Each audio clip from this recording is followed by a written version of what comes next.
Morning students Haryana GK की series को आगे बढ़ाते हैं और शुरू करते हैं आज की क्लास।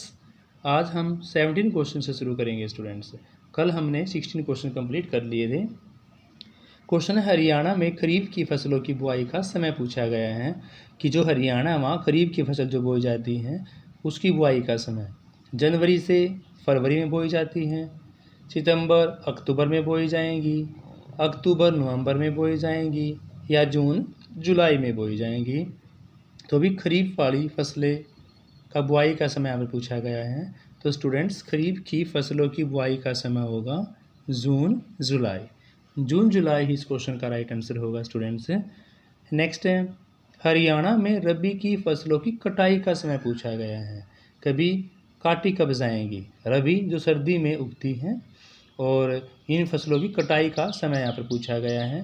अप्रैल से मई में काटी जाएंगी या जून जुलाई में काटी जाएंगी, सितंबर से अक्टूबर में काटी जाएंगी या जनवरी और फरवरी में काटी जाएंगी। तो भी हरियाणा में रबी की जो फसलें हैं उनका कटाई का समय यहाँ पर अप्रैल मई ही यहाँ पर इसका राइट आंसर होगा भाई। अप्रैल मई में रबी की फसल काटी जाती है। नेक्स्ट है हरियाणा में खरीफ की फसलों की कटाई का समय पूछा गया है। क्या पूछा गया है?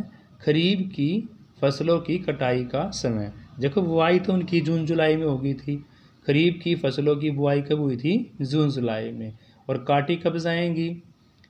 क्वेश्चन है भी क्या अप्रैल के अंत में काटी जाएंगी, मई के अंत में काटी जाएंगी या जून के अंत में या सितंबर के अंत में। तो हरियाणा में खरीफ की फसलों की कटाई का जो समय है वो सितंबर के अंत में काटी जाएंगी। फोर्थ इसका राइट आंसर होगा भाई, सितंबर के अंत में। नेक्स्ट है 2013 और 14 की बात है, हरियाणा में गेहूं का कुल उत्पादन कितना था? 2013-14 की बात है, हरियाणा में गेहूं का उत्पादन क्या 110 लाख टन था, 112 लाख टन था, 118 लाख टन था या 114 लाख टन था? तो बताओ स्टूडेंट्स इनमें से कौन सा इसका राइट आंसर होगा? तो 2013-14 में हरियाणा में जो गेहूं का कुल उत्पादन था वो था 118 लाख टन। 118 लाख टन ही इस क्वेश्चन का राइट आंसर होगा। नेक्स्ट क्वेश्चन है हरियाणा में बासमती चावल के उत्पादन का जिला कौन सा यहाँ पर? तो भी हरियाणा में बासमती चावल के उत्पादन का जिले यहाँ पर पूछे गए हैं। फर्स्ट आपका सोनीपत, सेकंड है कैथल, थर्ड है करनाल और फोर्थ उपरोक्त सभी। तो स्टूडेंट्स बासमती चावल के लिए हरियाणा में ट्रिपल के आपको याद रखना है, के से कैथल, के से करनाल और के से कुरुक्षेत्र। ट्रिपल के कैथल, करनाल, कुरुक्षेत्र। लेकिन देखो जब यहाँ कैथल भी ठीक है करनाल भी ठीक है तो उपरोक्त से भी आना चाहिए। सोनीपत में भी कुछ हिस्से में बासमती चावल अच्छा होता है। तो सोनीपत, कैथल और करनाल ही तीनों इसका राइट आंसर होगा। और अगर यहाँ सोनीपत ना होता, कुरुक्षेत्र होता तो फिर इसका राइट आंसर फोर्थ आना चाहिए। लेकिन यहाँ दो ऑप्शन सही होने से उपरोक्त सभी ही इस क्वेश्चन का राइट आंसर होगा।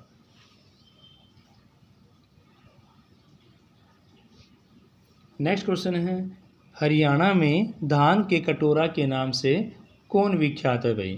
हरियाणा में धान का कटोरा के नाम से विख्यात क्या करनाल होगा, अम्बाला होगा, सिरसा होगा या भिवानी होगा भाई?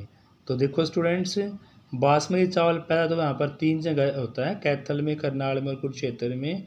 और यहाँ पर आपने सोनीपत को भी पढ़ लिया। लेकिन धान का कटोरा के नाम से करनाल, अम्बाला, सिरसा और भिवानी में से करनाल को ही धान का कटोरा के नाम से जाना जाता है।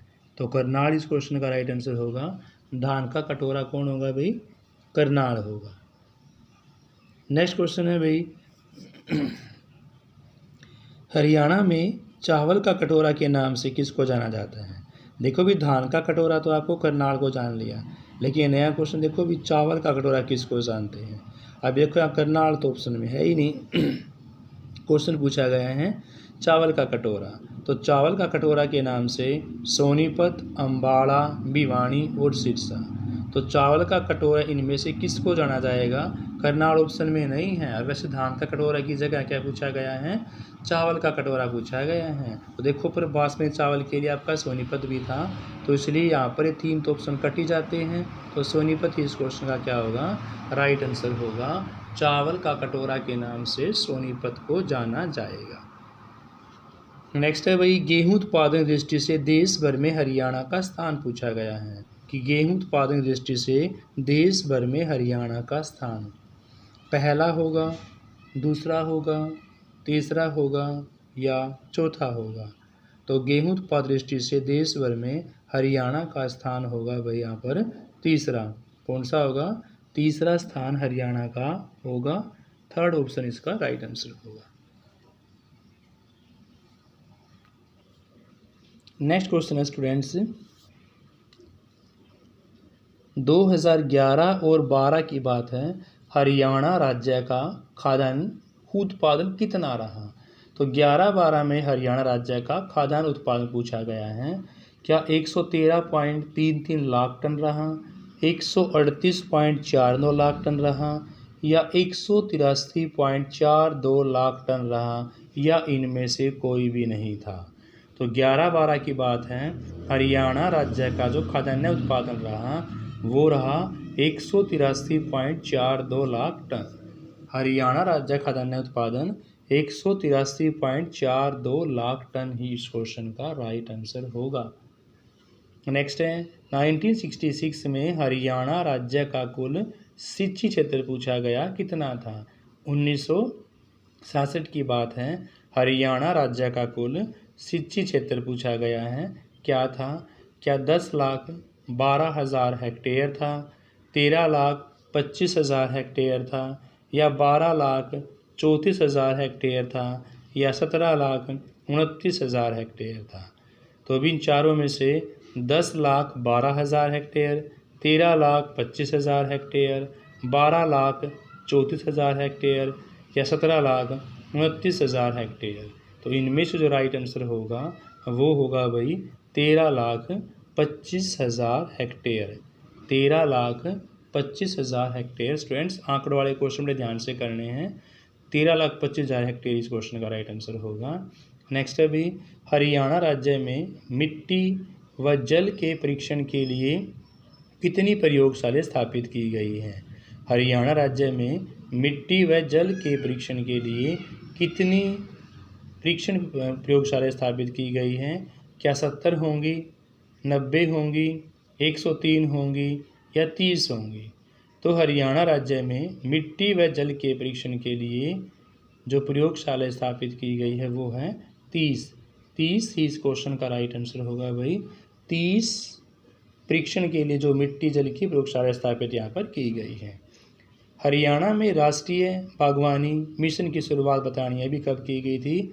राष्ट्रीय बागवानी मिशन की शुरुआत 2013-14 में, 2001 और 2 में, 1967 से 68 में या 1970 से 72 में। तो हरियाणा में राष्ट्रीय बागवानी मिशन की जो शुरुआत की गई थी वो की गई थी 2013 और 14 में। 2013 से 14 ही इस क्वेश्चन का राइट आंसर है भाई। नेक्स्ट है, हरियाणा राज्य के किस जिले में बाजरे का उत्पादन अच्छा होता है। आपके पास 4 जिले दिए गए हैं, इनमें से बताना है कि किस जिले में बाजरे का उत्पादन अच्छा होता है। हिसार में, रोहतक में, झज्जर या सोनीपत में। तो भी बाजरे के उत्पादन के लिए हिसार ही इस क्वेश्चन का राइट आंसर होगा, हिसार। नेक्स्ट है, हरियाणा में उत्पादन खाद्यान्न फसल कौन सी है। कि भी हरियाणा के अंदर जो उत्पादन फसल है वो कौन सी है स्टूडेंट्स। क्या गेहूं है, चना है, चावल है। तो हरियाणा में उत्पादन होने वाली और खाद्यान्न फसल का नाम यहाँ पूछा गया है। गेहूं, चना, चावल या तीनों ही इसका रही होगा। तो स्टूडेंट्स गेहूं भी यहाँ पैदा किया जाता है, खाद्यान्न फसल है, चना भी है और चावल भी है। तो उपरोक्त सभी इस क्वेश्चन का राइट आंसर होगा भाई, उपरोक्त सभी। आगे देखते हैं क्वेश्चन नंबर 31। आपके पास जो फसलें दी गई हैं उनमें से कौन सी फसल हरियाणा की मुख्य फसल नहीं है। 4 फसलों में से हरियाणा की मुख्य फसल नहीं है, ये आपने बतानी है। देखो भी अभी आपने पिछले क्वेश्चन में पढ़ा था कि हरियाणा की खाद्यान्न फसलें पूछी गई है, हरियाणा में पैदा होने वाली खाद्यान्न।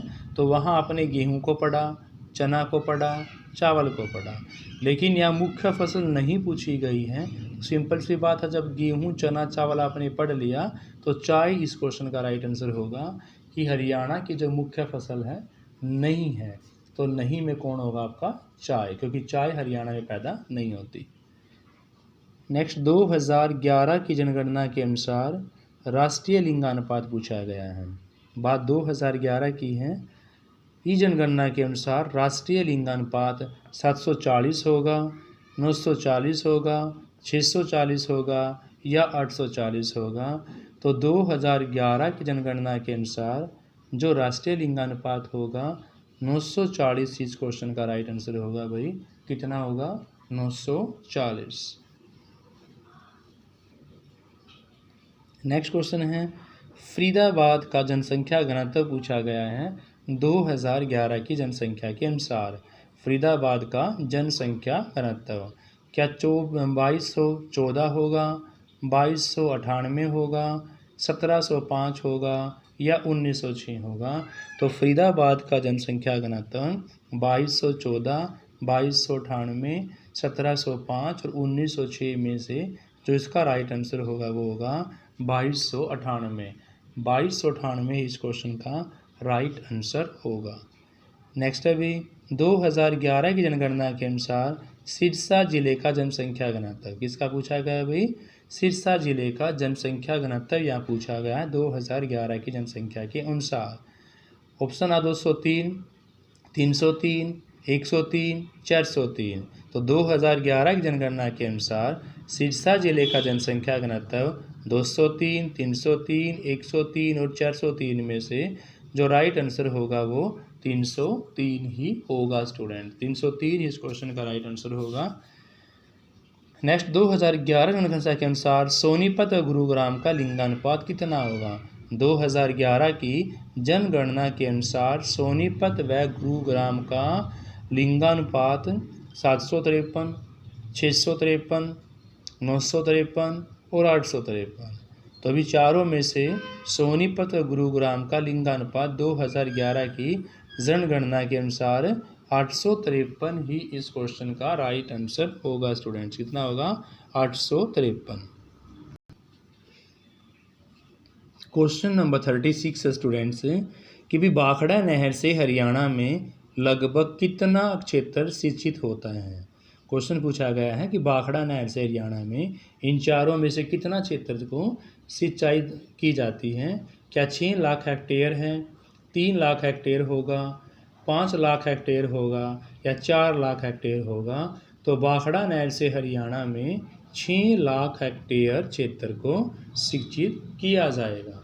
6 लाख हेक्टेयर इस क्वेश्चन का राइट आंसर होगा। नेक्स्ट है भाई उठान सिंचाई प्रणाली। उठान सिंचाई प्रणाली का उदाहरण पूछा गया है। क्या इनमें से जुई नहर होगा, लोहारू नहर होगा, सिवानी नहर होगा या सारे ही इसका राइट आंसर होगा? तो उठान सिंचाई प्रणाली का जो राइट आंसर होगा इन चारों में से वो जुई नहर भी इसका राइट आंसर है स्टूडेंट्स। लोहारू जिसको हम इंदिरा नहर के नाम से भी जानते हैं वो भी सही है। सिवानी जिसको हम नारायण चक्रवर्ती नहर के नाम से जानते हैं ये भी ऑप्शन सही है।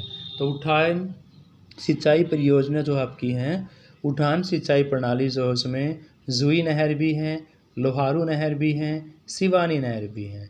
और एक क्वेश्चन आपको और यहाँ से मिल गया भाई, लोहारू नहर का दूसरा नाम इंदिरा नहर है। लोहारू नहर का दूसरा नाम इंदिरा नहर और सिवानी नहर का दूसरा नाम है नारायण चक्रवर्ती नहर। लोहारू का इंदिरा, सिवानी का नारायण चक्रवर्ती है। और उठान सिंचाई प्रणाली जो है उपरोक्त सभी इस क्वेश्चन का राइट आंसर होगा। उपरोक्त सभी। नेक्स्ट है जुई नहर के अंतर्गत आने वाला कुल सिंचित क्षेत्र पूछा गया है कि जुई नहर के अंतर्गत इन चारों में से कितना सिंचित क्षेत्र आता है? फर्स्ट ऑप्शन आपका 10,000 हेक्टेयर होगा, 14,000 हेक्टेयर होगा या 18,000 हेक्टेयर या 32,000 हेक्टेयर इसका राइट आंसर होगा। तो अभी जुई नहर के अंतर्गत आने वाला कुल सिंचित क्षेत्र जो होगा वो 32,000 हेक्टेयर ही इस क्वेश्चन का राइट आंसर होगा, 32,000 हेक्टेयर। नेक्स्ट क्वेश्चन है भाई, 2011 की जनसंख्या के अनुसार हरियाणा का जनसंख्या घनत्व पूछा गया है। 2011 की जनसंख्या के अनुसार हरियाणा का जनसंख्या घनत्व क्या 477 व्यक्ति प्रति वर्ग किलोमीटर होगा या 573 व्यक्ति प्रति वर्ग किलोमीटर होगा या 273 व्यक्ति प्रति वर्ग किलोमीटर होगा या 370 व्यक्ति प्रति वर्ग किलोमीटर होगा। तो बात यहाँ 2011 की जनसंख्या की है। हरियाणा का जनसंख्या जो घनत्व है वो 573 व्यक्ति प्रति वर्ग किलोमीटर होगा। 573 व्यक्ति प्रति वर्ग किलोमीटर इस क्वेश्चन का राइट आंसर है भाई। नेक्स्ट है, जनसंख्या घनत्व की दृष्टि से हरियाणा का देश में स्थान पूछा गया है कि जनसंख्या घनत्व दृष्टि से हरियाणा का पूरे विश्व में पूरे देश में क्या स्थान है। 11वां है, 19वां है, 15वां है या भाई 16वां है। तो जनसंख्या घनत्व की दृष्टि से हरियाणा का देश में कौन सा स्थान है, तो इसका राइट आंसर होगा भाई 11वां इस क्वेश्चन का राइट आंसर होगा। नेक्स्ट है, हरियाणा का सर्वाधिक जनसंख्या घनत्व वाला जिला कौन सा है। हरियाणा का सर्वाधिक जनसंख्या घनत्व वाला जिला कौन सा है, तो भी फरीदाबाद, हिसार, रोहतक और पलवल, इन चारों में से जनसंख्या घनत्व सर्वाधिक किसका भाई, फरीदाबाद का ही है। ये क्वेश्चन पहले भी आ चुका है, लेकिन यहाँ अगर एरिया की बात करते हैं तो एरिया में फरीदाबाद छोटा है। एरिया में फरीदाबाद छोटा है और जनसंख्या घनत्व में फरीदाबाद सबसे ज़्यादा है। नेक्स्ट है, गेहूं की दृष्टि से देश के कुल उत्पादन का कितना % हरियाणा में पैदा होता है। क्वेश्चन पूछा गया है भाई कि गेहूं की दृष्टि से देश के कुल उत्पादन का कितना % हरियाणा में पैदा होगा। क्या 12% होगा, 14% होगा, 16% होगा या 18% होगा। तो गेहूं की दृष्टि से कुल उत्पादन का जो % हरियाणा में वो है भाई यहाँ पर 12%। 12% इस क्वेश्चन का राइट आंसर होगा भाई 12%। नेक्स्ट है, हरियाणा में गन्ना उत्पादन का क्षेत्र पूछा गया है कि भी हरियाणा में गन्ना का उत्पादन कहाँ कहाँ यहाँ पर किया जाता है। तो गन्ने क्या यमुनानगर में पैदा होते हैं, कुरुक्षेत्र में पैदा होते हैं या भाई अम्बाड़ा में पैदा होते हैं या तीनों ही जगह इनका उत्पादन किया जाता है। तो स्टूडेंट्स, हरियाणा में गन्ने का जो अच्छा उत्पादन है वो यमुनानगर, कुरुक्षेत्र और अम्बाड़ा तीनों ही जगह किया जाता है। तो तीनों ही जगह करने से उपरोक्त सभी इस क्वेश्चन का राइट आंसर होगा। यमुनानगर में भी गन्ना पैदा होता है, कुरुक्षेत्र में भी होता है और अम्बाड़ा में भी होता है, इसलिए उपरोक्त सभी इस क्वेश्चन का राइट आंसर होगा। नेक्स्ट क्वेश्चन है स्टूडेंट्स, रजनीगंधा जो फूल है उसका उत्पादन होने वाला हरियाणा का जिला यहाँ पर पूछा गया है कि रजनीगंधा जो फूल है उनमें से कैथल, फरीदाबाद, करनाल या यमुनानगर में से रजनीगंधा फूल का उत्पादन कहाँ पर किया जाता है। तो स्टूडेंट्स, रजनीगंधा जो फूल है उसका उत्पादन फरीदाबाद ज़िले में सबसे ज़्यादा किया जाता है, यानी कि रजनीगंधा जो फूल है उसके उत्पादन के लिए फरीदाबाद ही इस क्वेश्चन का राइट आंसर होगा। नेक्स्ट अभी जुई, लोहारू और सिवानी, तीन आपकी ये नहर हैं, जुई, लोहारू और सिवानी। तो जुई, लोहारू और सिवानी नहर किससे संबंध है, ये क्वेश्चन यहाँ पूछा गया है। क्या पानीपत से तीनों का संबंध है, भिवानी से है, रोहतक से है या करनाल से है। तो स्टूडेंट्स, जुई, लोहारू, सिवानी नहर का संबंध भिवानी से है। भिवानी इस क्वेश्चन का राइट आंसर होगा भाई, तीनों ही नहरों का संबंध भिवानी से। नेक्स्ट है, अम्बाला, रोहतक, हिसार व करनाल के क्षेत्र को सिंचित करने वाली नहर पूछी गई है। अम्बाला, रोहतक, हिसार व करनाल के क्षेत्र को सींचने वाली नहर का नाम यहाँ पर पूछा गया है। क्या जुई नहर होगा, लोहारू नहर होगा, पश्चिमी यमुना नहर होगा या सिवानी नहर होगा? तो अम्बाला, रोहतक, हिसार व करनाल के क्षेत्र को सींचने वाली नहर जो होगी वो इन तीनों में से होगी भाई पश्चिम यमुना नहर। पश्चिम यमुना नहर ही इस क्वेश्चन का राइट आंसर होगा स्टूडेंट्स। तो स्टूडेंट्स आपके 46 क्वेश्चन यहाँ पर कंप्लीट हो चुके हैं। Thank you students, have a nice day.